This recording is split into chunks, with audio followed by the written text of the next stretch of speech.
Hello children, let us learn about the limiting reagent. Imagine yourself as a scientist and that you are in a research lab. Now you would like to perform a chemical reaction involving two reactants. Firstly, you would write the balanced chemical equation corresponding to the reaction you would like to perform. Then you would calculate the amount corresponding to both the reactants which would be involved in your reaction. Now you search for the reactants in your lab, and when you weigh them, you find that the amount of one of the reactants in your hand is lesser than the amount specified or required by the balanced chemical equation which you wrote. Likewise, in many chemical reactions in our daily life, the reactants may not be present in exactly the same amount as required by the balanced chemical equation. So in such cases, one reactant may be present in more amount than the amount required by the balanced reaction. The reactant which would be present in more amount than the amount required by the balanced reaction would be left over on completion of the reaction and is known as excess reagent. Now, the reactant which is present in the least amount gets consumed first or after some time, and after that further reaction does not take place whatever the amount of the other reactant be. So, the reactant which gets consumed first limits the amount of product formed, and therefore it is called the limiting reagent. Now, let us try to understand this concept using a simple example. Suppose you are planning to make 3 veg burgers, and for this purpose you had 4 buns, you had 3 veg patties and 5 slices of cheese. Using these ingredients, what was the maximum number of burgers that you could have made? 3, isn't it? For every burger, you need 1 bun, you need 1 veg patty and 1 cheese slice. So, you took a bun, 1 veg patty and a slice of cheese and you made a veg burger. In a similar way, you made 2 other burgers. So, in total, now you have 3 burgers. Now, can you make more burgers? No. You could make only 3 burgers. Why? Because you had 3 veg patties and you ran out of the veg patties. Now, if you ran out of the veg patties, you couldn't make any more burgers. Now, if we assume this to be a chemical reaction, and if we assume that the bun, the veg patty and the slice of cheese were the reactants, the burger would be the product. So, for every 1 burger to be formed, you require 1 bun, 1 veg patty and 1 slice of cheese. Since you had only 3 veg patties, this was the ingredient that ran out first. It ran out first. I would call this the limiting reagent or the limiting reactant. This is the concept of limiting reagent. In a chemical reaction, that reactant which runs out first is known as the limiting reagent. Now, let us do another assumption. Suppose for every burger to be made, you now need 1 bun, 1 veg patty and 2 slices of cheese. Although you had 5 cheese slices which were the maximum in number, yet it was the cheese slices which ran out first, and therefore in the second case it was the cheese slices which were the limiting reagent. So remember, when you are trying to find out the limiting reagent in a chemical reaction, it is not the one with the least amount which is the limiting reagent, but the one that runs out or gets consumed in the reaction, like the cheese slices. Although they were the largest in number, it was the cheese slices that ran out first, and therefore that became the limiting reagent. So, what do you understand? It is not the number of the reactants that determine the limiting reagent, but the reactant that gets consumed first. Okay? So, the limiting reagent is that reactant which gets consumed first in a chemical reaction, and therefore it is the one that leads the chemical reaction to an end. Although you may have the other reactants, the reaction does not take place further because of that one limiting reagent. Now, after the use of the limiting reagent, for instance, in the first example, we made 3 veg burgers and we were left with 2 cheese slices. So these were the excess reactants in this case. So shall we define an excess reactant?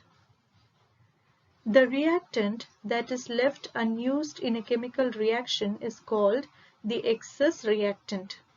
After the limiting reagent stops the chemical reaction, whatever excess reactant is left over would not participate in the chemical reaction. Before we start solving the problems related to actual reactions, I would like to explain this to you. Okay, example number 1. In a reaction, the equation is given by A plus B2 gives AB2. Identify the limiting reagent, if any, in the following reaction mixtures. Okay, you are given 5 situations.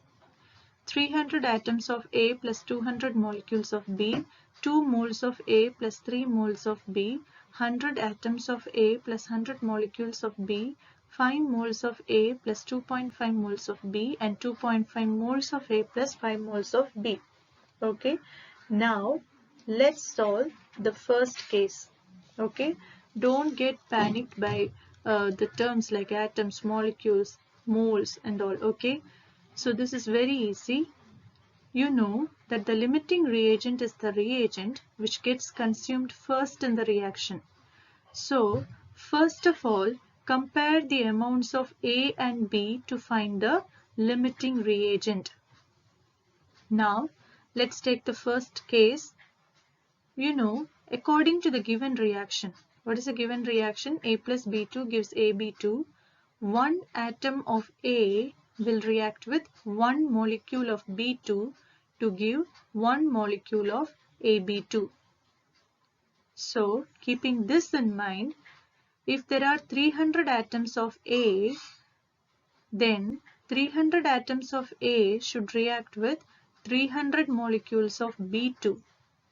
Okay, to give 300 molecules of AB2.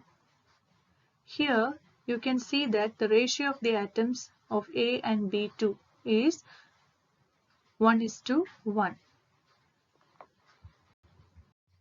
But in the question asked, you are asked to find out the limiting reagent if 300 atoms of A reacted with 200 molecules of B2. Actually, this should have been like this. 300 atoms of A should have reacted with 300 molecules of B2 as per the equation given in the question.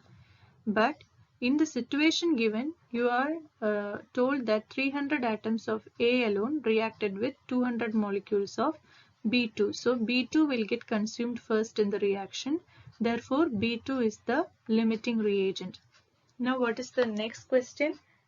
Find the limiting reagent if 2 moles of A reacted with 3 moles of B. Okay. Now look at the equation given in the question. A plus B2 gives AB2.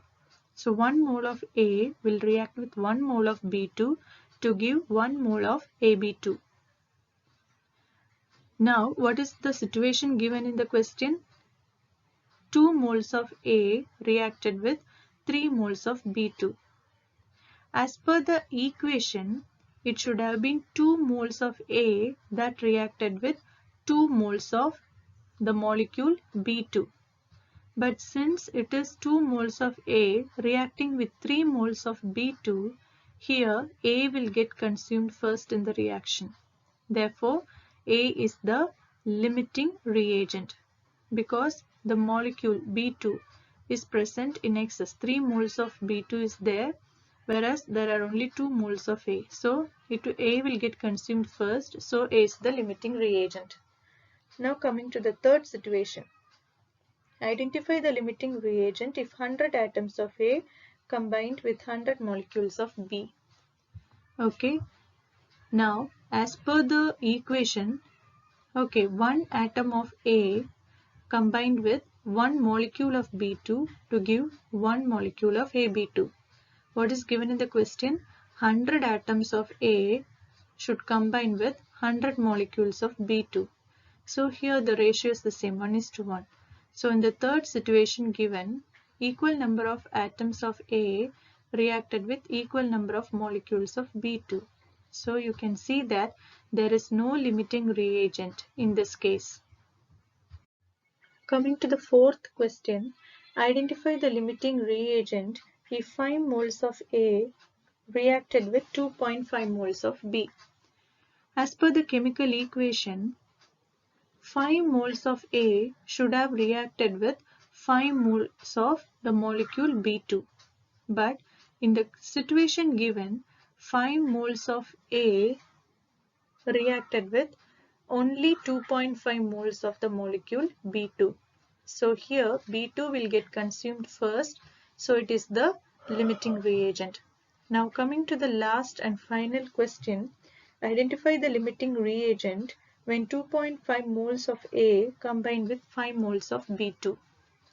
Okay, now as per the equation A plus B2 gives AB2, if there are 2.5 moles of A, then it should react only with 2.5 moles of the molecule B2. But in the situation given, 2.5 moles of A reacted with 5 moles of B2. Therefore, A will get consumed first and therefore A is the limiting reagent. Now, let us look at problem 1.5, which is already solved in the textbook. 50 kilograms of nitrogen and 10 kilograms of hydrogen are mixed to produce ammonia. Calculate the amount of ammonia formed and identify the limiting reagent in the production of ammonia in this situation. Now, when you look at the question, you can see that you are not given the chemical equation. So it is you who should try to write the chemical equation corresponding to the reaction mentioned in the question. Okay, now this is the balanced chemical equation. Nitrogen plus 3 hydrogen gives 2 ammonia. Okay, I have written this after balancing the reactants and products. Now, once you have written the balanced chemical equation, in the next line, make it a habit to write the number of moles of each reactant and product involved in the chemical reaction. Okay, so here we have 1 mole of nitrogen, 3 moles of hydrogen and 2 moles of ammonia. In the next step, write the molar mass of each reactant and product. What is molar mass? It is nothing but the mass of 1 mole of any substance. Okay, so nitrogen, we have 1 mole here. So the molar mass of nitrogen is 28 grams. Okay, next we have hydrogen molecule. Its molar mass is 2.016 grams. Then we have ammonia molecule. Okay, its molar mass is 17 grams. You have learned how to calculate molar mass from our previous classes. Okay, in the last step, try to write the mass of each reactant and product corresponding to the number of moles of each of them involved in the reaction. Okay, nitrogen, we have only 1 mole, so the mass of nitrogen involved in the equation is 28 grams. We have 3 moles of hydrogen, so its mass would be 6.048 grams, and we have 2 moles of ammonia, so its mass would be 34 grams. Now after writing these initial steps, the next important step which you should do is the calculation of number of moles of the given amount of reactants. What are the reactants? What are the amounts of the reactants that are given to you? You are given 50 kilograms of nitrogen and 10 kilograms of hydrogen. So your next important step is to find out the number of moles of nitrogen present in 50 kilograms of nitrogen and the number of moles of hydrogen present in 10 kilograms of hydrogen. How would you do that? You would use the formula number of moles equal to mass of the given substance divided by its molar mass. Now let us calculate the number of moles in 50 kilograms of nitrogen. Number of moles of nitrogen equal to given mass by molar mass. What is the given mass of nitrogen? 50 kilograms. Okay, so instead of kilo, I have substituted 10 power 3. Kilo is K, so 10 power 3 is kilo. Okay, so this makes it 5000 grams and the molar mass of nitrogen is 28 grams. Why have I converted the unit kilogram into gram? This is to make the units in both the numerator and denominator the same. Okay, on solving this you get 17.86 into 10 power 2 moles. Now let us do the calculation to find out the number of moles in 10 kilograms of hydrogen. This is equal to 10 into 10 power 3 grams divided by 2.016 grams. Okay, here also instead of K I have written 10 power 3. Okay, this is 1000 grams. This makes it 1000 grams. So this is just equal to 10 kilograms. Okay, both are same. Okay, divided by molar mass of H2 dihydrogen, which is 2.016 grams. On solving you get 4.96 into 10 power 3 moles. So this is the given amount of nitrogen, that is 17.86 into 10 power 2 moles of nitrogen are there in 50 kilograms of nitrogen, and 4.96 into 10 power 3 moles of hydrogen is there in 10 kilograms of hydrogen. Now, according to the balanced chemical equation, 1 mole of nitrogen requires 3 moles of hydrogen. Now, according to the given amount of reactants, for 17.86 into 10 power 2 moles of nitrogen, the moles of hydrogen required would be calculated as follows. Okay, write like this: 1 mole of nitrogen requires 3 moles of hydrogen as per the equation. So 17.86 into 10 power 2 moles of nitrogen would require 3 into 17.26 into 10 power 2 moles of nitrogen. So on solving you get 53.6 into 10 power 2 moles. But in order to compare it with 4.96 into 10 power 3 moles, that is the number of moles we calculated in 10 kilograms of hydrogen, in order to make them comparable, we write the answer, or we write the exponent as 10 power 3. Okay, so the answer becomes 5.36 into 10 power 3 moles. Okay, now look at the values of the moles of hydrogen that we actually have in 10 kilograms of hydrogen. We have only 4.96 into 10 power 3 moles of hydrogen in 10 kilograms of hydrogen. But 17.86 into 10 power moles of nitrogen would require 5.36 into 10 power 3 moles of hydrogen. We have only 4.96 into 10 power 3 moles of hydrogen in our hand, that is in 10 kilograms of hydrogen. So which reactant will get consumed first? Hydrogen will get consumed first because it is present in very small amount. Okay, therefore hydrogen is the limiting reagent. We know that the limiting reagent limits the amount of product formed. Here, in this case, hydrogen being the limiting reagent limits the amount of ammonia which is formed. Okay, so in our further calculations, let us consider only these two, hydrogen and ammonia. Now, according to the balanced equation, 3 moles of hydrogen produces 2 moles of ammonia. Then, by unitary method, we can write for 1 mole of hydrogen as it produces 2 by 3 moles of ammonia. Since hydrogen is the limiting reagent, the amount of ammonia formed corresponds to the amount of hydrogen that is available to us in 10 kilograms.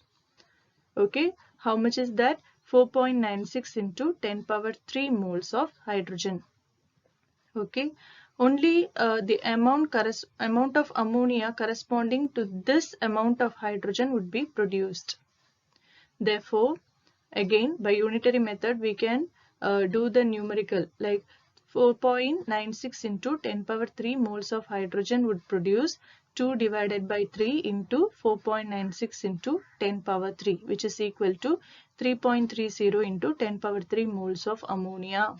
Okay, so this much amount of ammonia would be produced from 4.96 into 10 power 3 moles of hydrogen, okay, which is in 10 kilograms of hydrogen. Now we need to write it in grams. So how can we do this? 1 mole of ammonia equal to 17 grams. If so, 3.30 into 10 power 3 moles of ammonia will be equal to, again by unitary method we write like this, 3.30 into 10 power 3 into 17, which is equal to 56.1 into 10 power 3 grams of ammonia. Okay, now again we can make it short. Instead of 10 power 3 you can write K, kilo, because K stands for 10 power 3. So now you have 56.1 kilogram of ammonia. Now let us do an exercise problem number 1.24. Dinitrogen and dihydrogen react with each other to produce ammonia according to the following chemical equation. Calculate the mass of ammonia produced if 2 into 10 power 3 grams of dinitrogen reacts with 1 into 10 power 3 grams of dihydrogen. Will any of the two reactants remain unreacted? So you are asked to find out the excess reactant. If yes, which one and what would be its mass?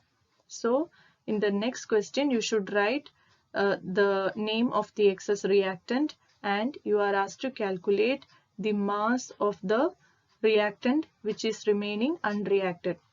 Okay, so now you can see that they have given the equation in the question, but in the NCERT you can notice that it is not a balanced equation. Nitrogen plus hydrogen gives 2 ammonia. This is what is given in your NCERT. Okay, but you should not take it as a correct equation. You must check whether it is balanced or not. So if it is not balanced, do the balancing by yourself. Now here I have written the balanced equation. This is not what is written in your NCERT. Okay, now how can we solve this? First of all, write the balanced equation. Then write the number of moles corresponding to each reactant and product. Write the molar mass. What is it? It is the mass of 1 mole. Okay, 1 mole of each of the reactants and products. Now, number of moles. You need to calculate the number of moles. How can you do that? Using the formula mass of the given substance divided by its molar mass. Okay, now let us calculate the number of moles of nitrogen and hydrogen. Number of moles in 2 into 10 power 3 grams of nitrogen. This is what is given in the question.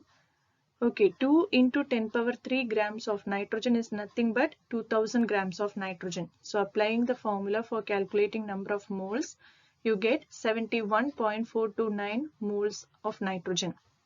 Okay, now the number of moles in hydrogen can be calculated as 1 into 10 power 3 by 2 grams. Okay, 2 is nothing but the molar mass of H2. Okay, you need not write it to the correct decimals as what is written in the previous problem. You can simply roughly write it as 2. Okay, now this becomes 1000 gram divided by 2 gram, which is equal to 500 moles. So this is the given amount of nitrogen and hydrogen.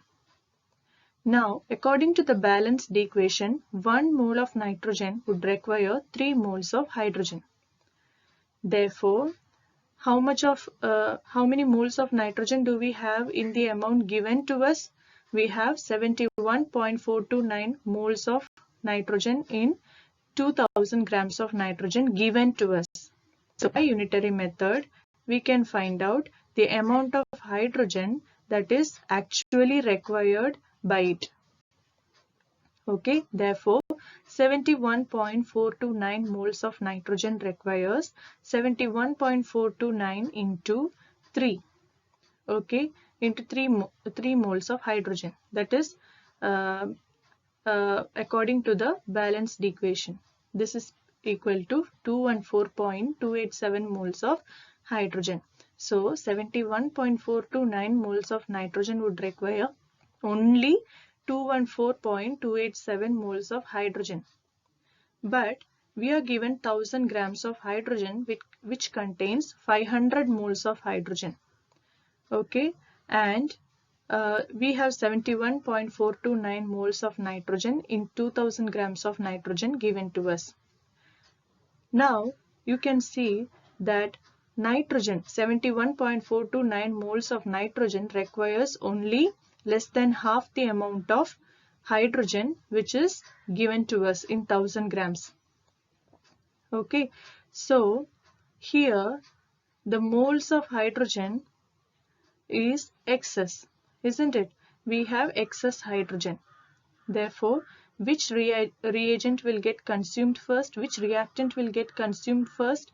Nitrogen will get consumed first, and hence nitrogen is the limiting reagent because it is present in a smaller quantity while you have hydrogen in excess, more than half of 500 moles.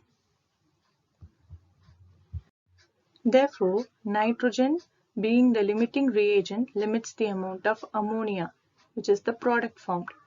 Now, according to the balanced equation, if 1 mole of nitrogen produces 2 moles of ammonia, remember in the last problem it was hydrogen which was the limiting reagent. Now see here hydrogen is present in excess and nitrogen is the limiting reagent.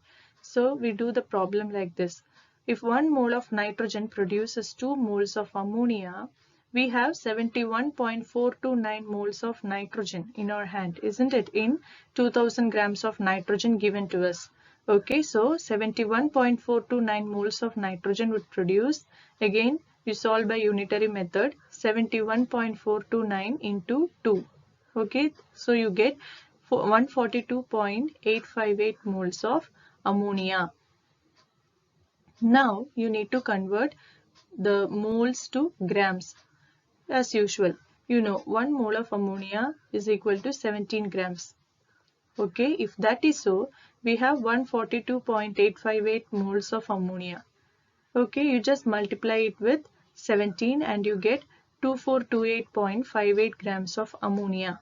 So mass of ammonia formed is equal to 2428.58 grams of ammonia. Now what was the question? Second question asked.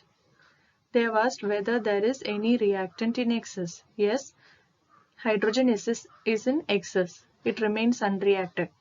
Okay, now coming to the third question. If yes, what is the reactant? Hydrogen is the reactant. And one more thing, how much amount of ammonia remains unreacted? We can do the calculation like this. Okay, we need to subtract the amount of hydrogen which is actually used up in the reaction with the given amount of hydrogen. We know we are given 1000 grams of hydrogen. Okay, now we need to convert the amount of hydrogen that is used up from moles to grams. Okay, we know that 214.287 moles of hydrogen is used up in the reaction. So 1 mole of hydrogen is equal to 2 grams of hydrogen. So 214.287 moles of hydrogen would then be equal to 214.287 into 2, which is equal to 428.574 grams. Now you subtract 0.574 from 1000 grams. Okay, you get 571.43 grams, which is the amount of hydrogen that remains unreacted. Now, you can do the same problem using a very simple method. Okay, let us discuss how to do the same using this simple method. Okay, as usual, write the initial steps, right? Like writing the balanced chemical equation and writing the number of moles, calculating the molar mass and all. Okay, and you need to write the actual mass of each reactant and product. Okay, in the third step. Okay, here in this equation you have 28 grams of nitrogen. Okay, there is only 1 mole of nitrogen, so 28 grams is its molar mass as well. Now hydrogen, the molar mass of hydrogen is 2 grams. Since there are 3 moles of hydrogen, the mass of hydrogen that is involved in the reaction is 6 grams. Now ammonia, the molar mass of ammonia NH3 is 17 grams. Since there are 2 moles of ammonia, okay, which is obtained as the product, you write the mass of ammonia that could be obtained as the product as per the equation as 34 grams. Okay, now in this method you need not do so many calculations involving calculating the number of moles, conversion of moles to grams and all. You directly consider do the calculations in grams. Okay, you don't do any mole to gram conversion here. Okay, now let's see how to do that. You know, 28 grams of nitrogen reacts with 6 grams of hydrogen. Okay, so 1 gram of nitrogen would react with 6 divided by 28 grams of hydrogen by unitary method. Therefore, we know you are given 2000 grams of nitrogen. So, how much of hydrogen would it react with? Okay, this you get by multiplying 6 by 28 with 2000. You get 428.57 grams of hydrogen. Okay, so 2000 grams of nitrogen would react with 428.57 grams of hydrogen. But in the problem, you know that we are given 1000 grams of hydrogen. So the amount remaining will be in excess. So hydrogen here is in excess. So it is the excess reagent. Okay, it is the reactant which is present in excess. Now, which reactant controls your reaction? Nitrogen, because nitrogen will be consumed first. Okay, so nitrogen is the limiting reagent here. Okay, therefore nitrogen limits the amount of ammonia produced. Okay, now you compare the masses of nitrogen and ammonia. Okay, 28 grams of nitrogen produces 34 grams of ammonia. If so, 1 gram of nitrogen would produce 34 by 28 grams of ammonia. Now, we need to find out how much of ammonia would be produced from 2000 grams of nitrogen. Okay, we have 2000 grams of nitrogen. So, we need to find out the corresponding amount of ammonia that would be produced. How can we do that? We should multiply the fraction with 2000. 34 by 28 into 2000. So solving this, you get 2428.57 grams of ammonia. All this is done by simple unitary method. Okay. Now, since hydrogen is in excess, it will remain unreacted. Okay, that is the answer for the second question. And finally, you are asked to calculate the amount of hydrogen remaining unreacted. Okay. How will you do that? You need to subtract the amount of hydrogen used up in the reaction from the given amount of hydrogen. You know, we are given 1000 grams of hydrogen. You need to subtract the amount, that is 428.57 grams of hydrogen that is used up by 2000 grams of nitrogen. Okay, so on solving this, you get 571.43 grams of hydrogen. This amount of hydrogen remains unreacted. This is the amount of the excess reactant. Children, I want you to do this as your homework problem. The reactant which is entirely consumed in the reaction is known as limiting reagent. In the reaction, 2A plus 4B gives 3C plus 4D. When 5 moles of A react with 6 moles of B, then which is the limiting reagent, and calculate the amount of C formed. So you are asked two questions. You need to identify the limiting reagent and you have to calculate the amount of C formed. Okay, follow the steps as discussed in the previous slides and you can easily find out the answer. All the best.